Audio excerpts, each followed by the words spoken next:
प्यारे बच्चों, मैं अजय कुमार पांडे, प्रवक्ता सुमित्रा बालिका इंटर कॉलेज के यूट्यूब चैनल पर आप सभी का स्वागत करता हूं। अभी तक हम लोग जो है पाठ 1 का अध्ययन कर चुके। अयोध्या सिंह उपाध्याय हरिओ जी की जो रचना थी प्रिय प्रवास, और अब हम उसके आगे मैथिली शरण गुप्त कवि हैं। इनकी मूल रचना साकेत है, जो हमारे पाठ्य पुस्तक में कैकेयी का अनुताप नामक पाठ के रूप में संग्रहित है। आइए हम अब इस पाठ का अध्ययन करते हैं। तदंतर बैठी सभा उटज के आगे, नीले बितान के तले दीप बहु जागे।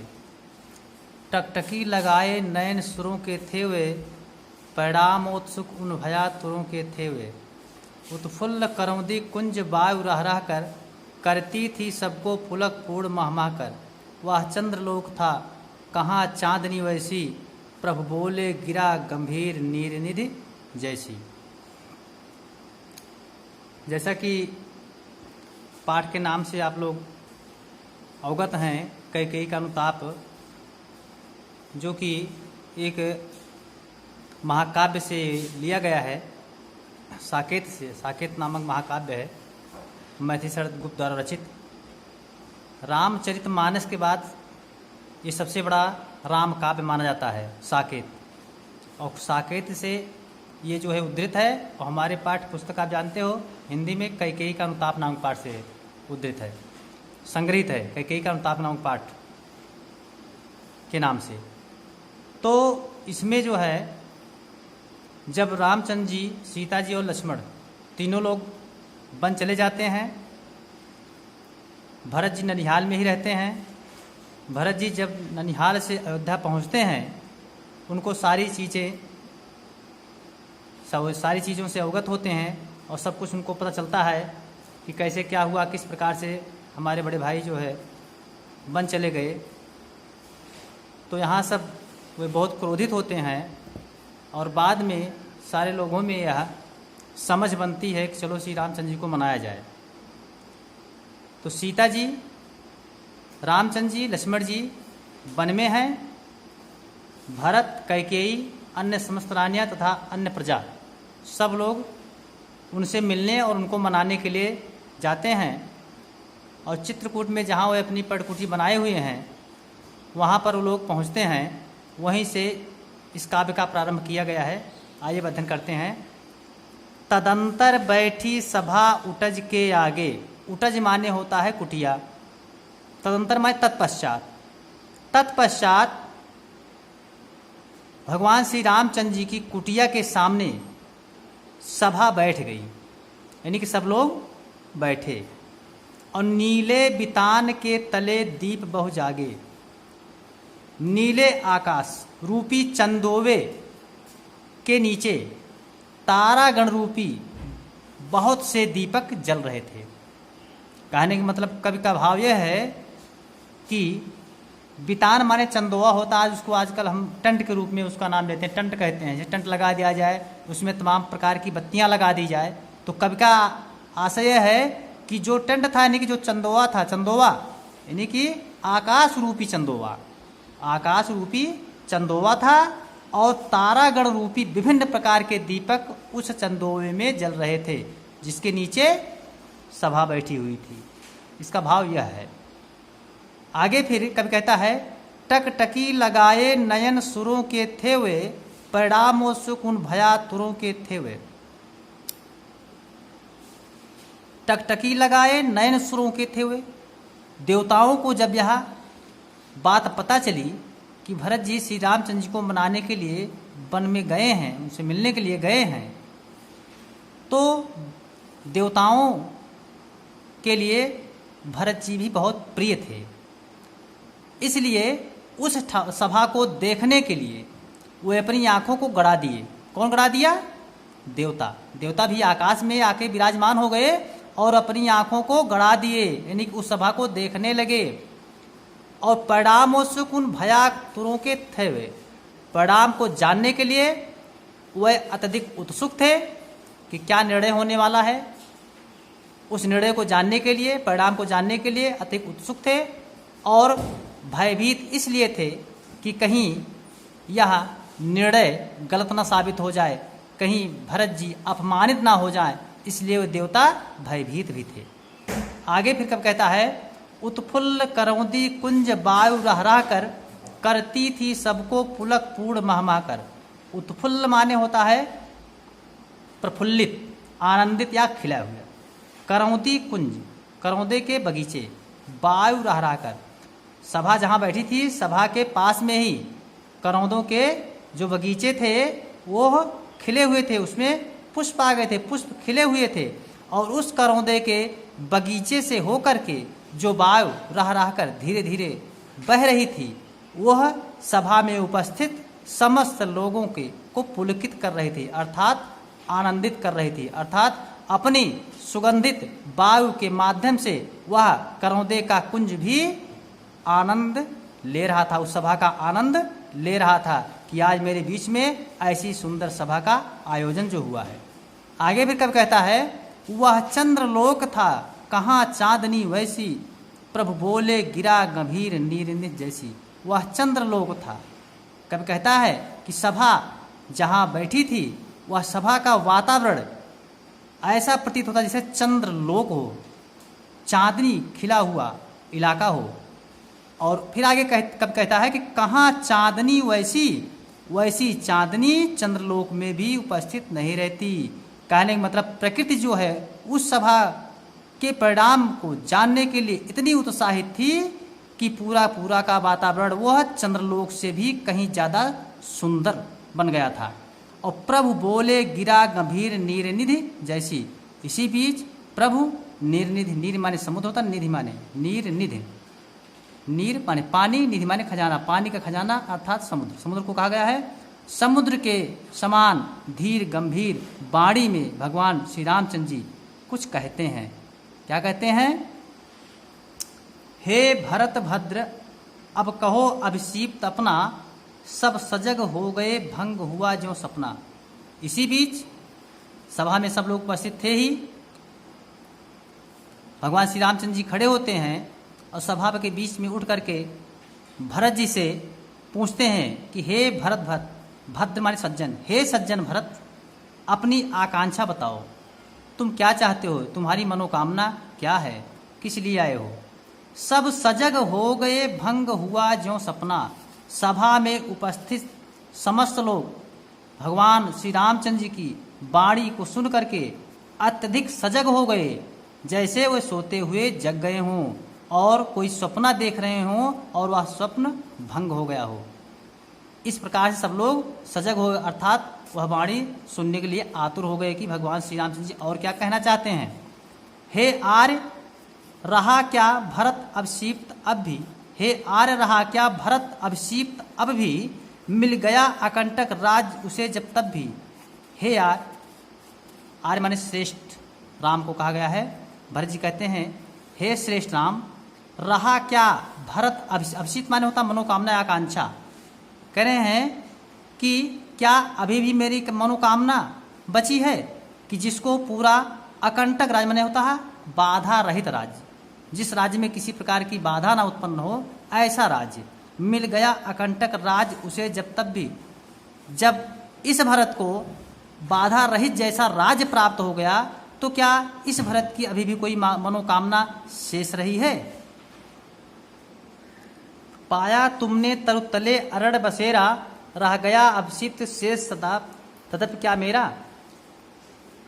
भरत जी रामचंद्र से कहते हैं कि हे भाई श्रेष्ठ भाई, हे श्रेष्ठ भ्राता, आपको अकंटक राज्य, मुझे अकंटक राज्य मिल गया और पाया तुमने तरुतले अरड़ बसेरा, और आपको वृक्षों के नीचे और जंगल में बसेरा मिला।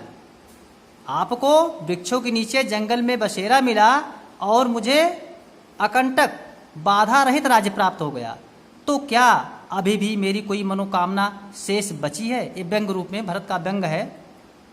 तनु तड़प तड़प कर तप्त तात ने त्यागा, तन माने तो शरीर पिताजी अपने शरीर को तड़प तड़प करके, तनु तड़प तड़प कर तप्त, तप्त माने होता है पीड़ित या दुखी, तनु तड़प तड़प कर तप्त, तात माने पिता, ने त्यागा। पिताजी तड़प तड़प करके अपने प्राणों को त्याग दिया। आपके दुख में दुखी होकर के तड़प तड़प करके पिताजी ने अपने प्राण को त्याग दिया। क्या रहा अब शिप्त और तथापि अभागा?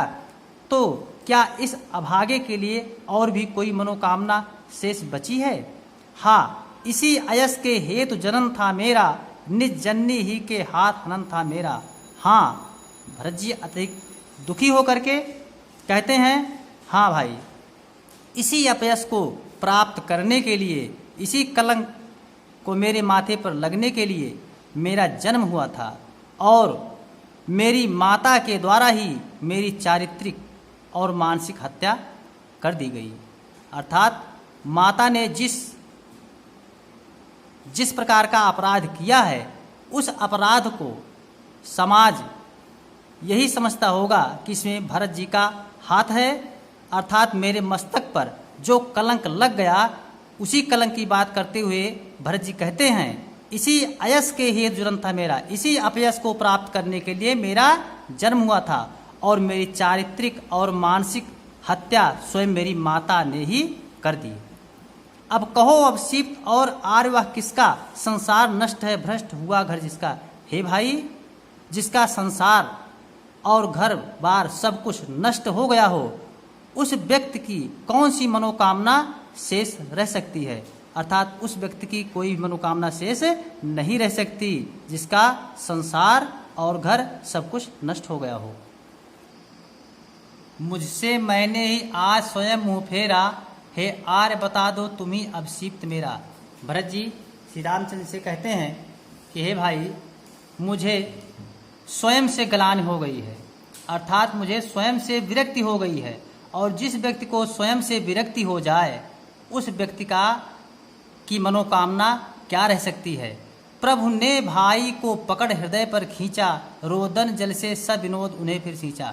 भरत के दुखपूर्ण ऐसे वचनों को सुन करके प्रभु श्री रामचंद्र जी उनको खींच करके अपने हृदय से लगा लेते हैं और अपने आंसुओं की वर्षा करते हुए अत्यधिक विनोद के साथ उन्हें सिंचित कर देते हैं।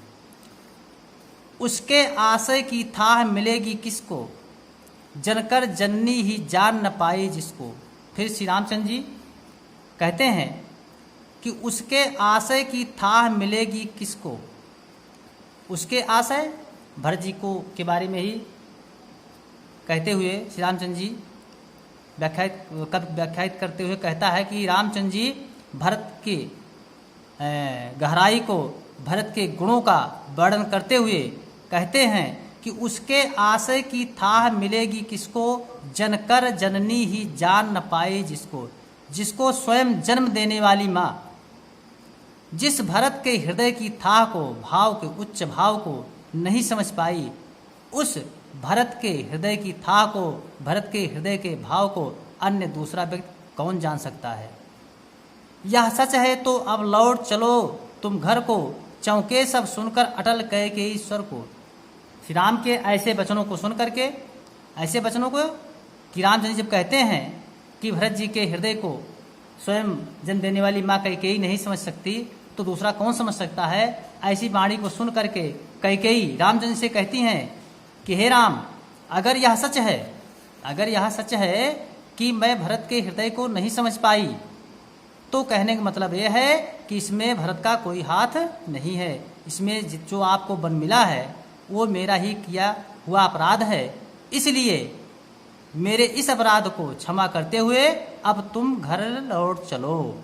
चौके सब सुनकर अटल कैकेयी स्वर को, कैकेयी के अटल कैकेयी, अटल माने होता है दृढ़ प्रतिज्ञा में लीन, दृढ़ निश्चयी।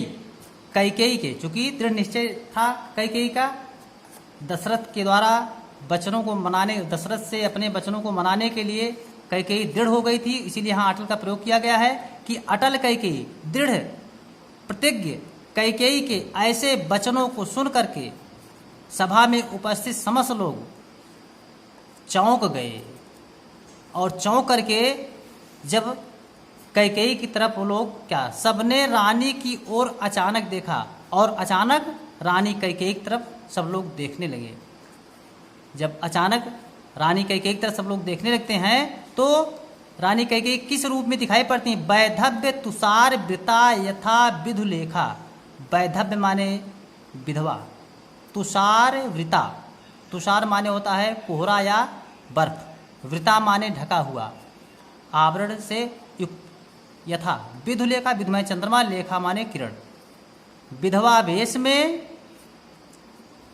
ऐसा प्रतीत, यथा जैसे, मानो विधवा वेश में ऐसी प्रतीत हो रही थी जैसे कोहरे से ढकी हुई चांदनी, जैसे कोहरे से ढकी हुई चांदनी। वैधव्य तुषार वृता यथा विधुलेखा।